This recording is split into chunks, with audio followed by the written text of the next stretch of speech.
اگه شما هم توی بوکس زدن مشکل داری بهت پیشنهاد میکنم این آموزش رو نگاه کن تا مشکلت برطرف بشه. یه لایه از قسمت سطحی مو جدا میکنم، سمت داخل شروع میکنم ریشه و ساقه موها رو یه مقدار پوش میدم. پوش دادم سطح کار و لبه های کار رو مرتبش میکنم. یه مقدار بهش اسپری میزنم و به سمت بالا میگیرم. مو رو تو این حالت بین دو انگشتم میگیرم و تو این حالت این قسمت فیکسش میکنم. حالا قبلا میمدیم یه لایه جدا میکردیم و این قسمتش رو یه دونه سنجاق میزدیم و این رو برمیگردوندیم، اما الان یه تکنیک جدیدتر و راحت تری میخوام بهتون آموزش بدم. یه لایه جدا میکنم. توی بوکس زدن اینو میدونید که لایه باید بیاد از دل این کار اینجا فیکس بشه. به خاطر همین من میام از زیر این لایه رو پوش میدم. پوشم رو توی قسمت ریشه یه مقدار فشرده تر میدم. قسمت ساقه ها هم باید پوش بدیم ولی سطحی. لبه های کار رو مرتب میکنیم. مقدار بهش اسپری میزنیم. حالا به این لاینرها احتیاج داریم.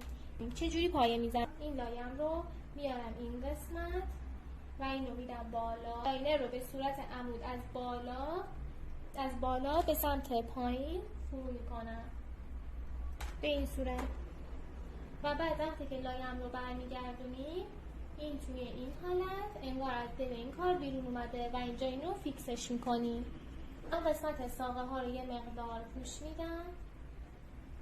سطح کار و لبه های کارم رو مرتب میکنم. یه مقدار بهش شاین اسپری میکنم و شونه کشیمو انجام میدم. اگه خورده مو دارید شونه کشی باید به صورت اوریب باشه. اینو باید در نظر داشته باشید که چیدمان بوکلاتون باید متناسب با فرم سر باشه و یعنی وقتی که این قسمت برجستگیش بیشتره این بغل باید برجستگیش کمتر بشه. ادامه موهاتون بلند بود داخلش اینجوری پوش میدید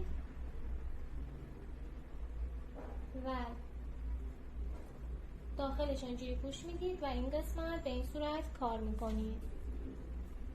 اما چون که برای من کوتاهه من مخفیش میکنم. دوباره یه لایه دیگه از زیر برمیدارم. الان من احتیاج دارم که یه لایه باید از دل این کار بیاد بیرون، پس این باید بیاد اینجا.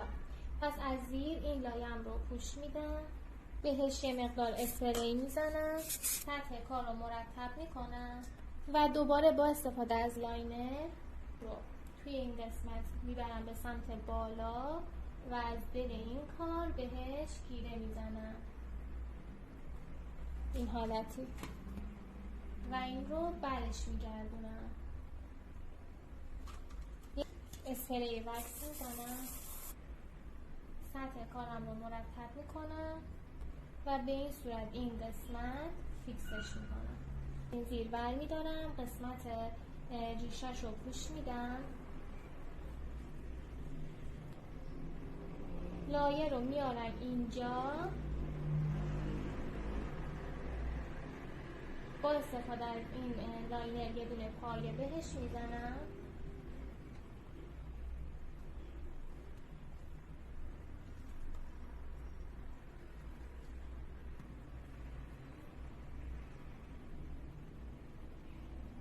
من این قسمت فیکسش میکنم. میتونم اینو بازش هم کنم. الان با ادامه این میتونم اینو یه مقدار پوشش بدم، سطح کار رو مرتبش کنم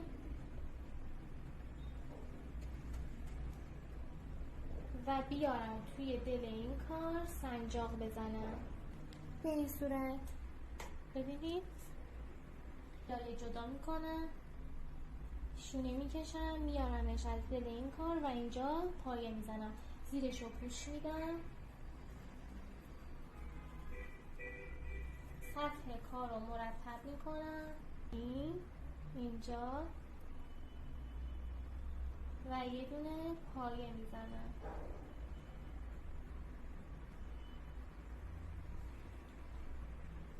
و بقیه لایه ها رو مطابق با فرم سر همونطور که بهتون آموزش دادن چیدمان انجام میدید.